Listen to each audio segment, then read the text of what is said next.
Hello, once again, welcome to the Aspra Community Channel. Today we're going to talk about the war between Russian Federation and the Ukraine on the one side with the NATO partners. Conditional 30-day ceasefire. That there must be that 30-day unconditional ceasefire. And put united pressure on Vladimir Putin to accept a 30-day ceasefire. The U.S. calls for, ideally, a 30-day unconditional ceasefire. The unconditional ceasefire ultimatum that is being issued to Russia is nothing but a ploy to outmaneuver the Russia, because they want to stop Russia's momentum on the battlefield, and they figured out that they're going to use this ploy in order to stop Russia on their tracks. That's what it's all about. They're asking Russia to capitulate. It's the first time in a game the winning team is being asked to stop. This is a war and not a game, but they're playing it like a diplomatic game of chess. The only leverage the West has on Russia is the sanction.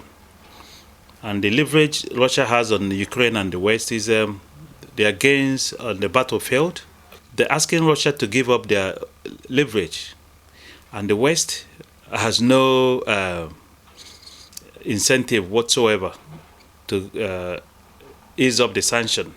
For this to work, the West need to give Russia something like a sanction relief.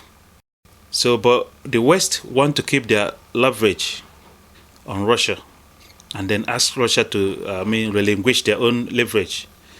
So it's not balanced.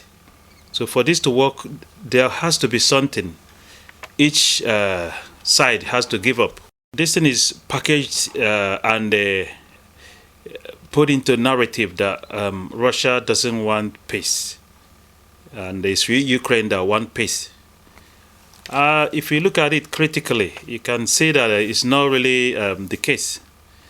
If there should be a peace, the peace should reign.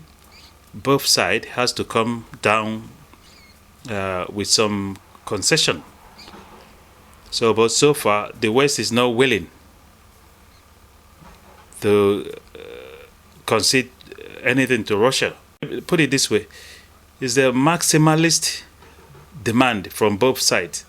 And the West doesn't want to give up on their sanction, even though the sanction is not working, really, the way they intended for it to work. So it's a question of carrot and sticks, but at the moment, really, stick on Russia is not working.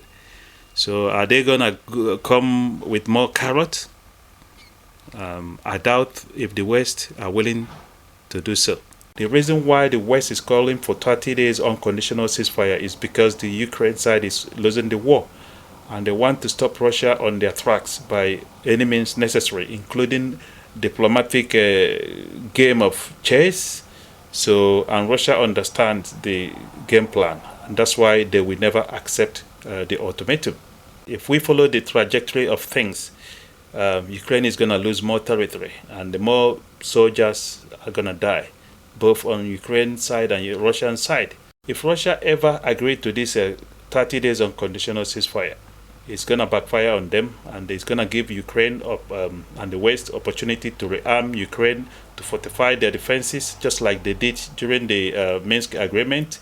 It's going to possibly turn the tide against Russia.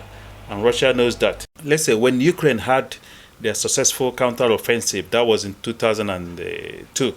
Do you think that Ukraine will ever agree to any sort of ceasefire while they had the momentum? So that's not going to happen. Russia understands that, Russia knows that, and that's why Russia is doing everything it can to reject the ultimatum.